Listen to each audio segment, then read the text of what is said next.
Good day, sir. Today I discuss about definition of terms under cybercrime law.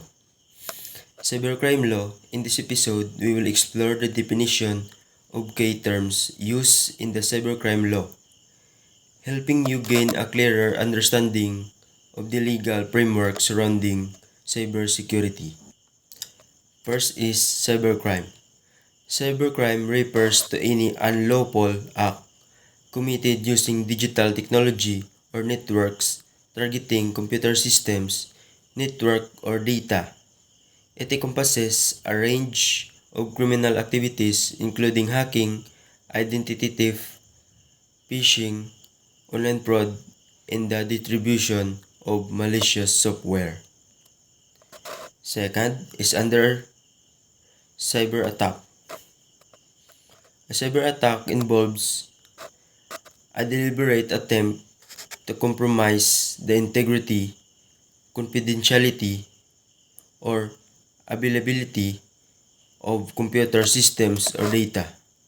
It can manifest in various forms such as malware attacks, denial of service, or DOS attacks, or social engineering techniques like phishing. Third is malware.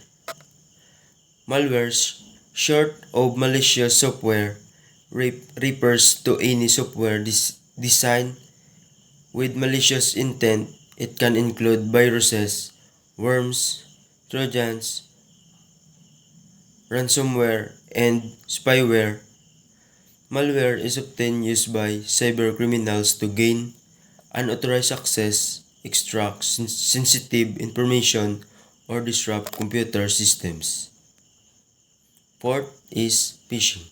Phishing is a deceptive technique used to trick individuals into revealing sensitive information, such as passwords or credit card details.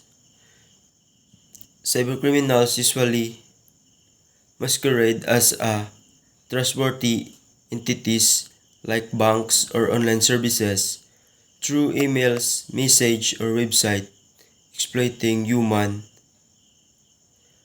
vulnerability and trust. Fifth, which is identity theft. Identity theft involves the unlawful acquisition used for manipulation of someone's personal information such as social security numbers or bank account details without their consent. Cybercriminals can use stolen identities or various fraudulent activities causing financial and reputational harm to victims. Understanding these key terms is essential in navigating the landscape of cybercrime and protecting ourselves from potential threats.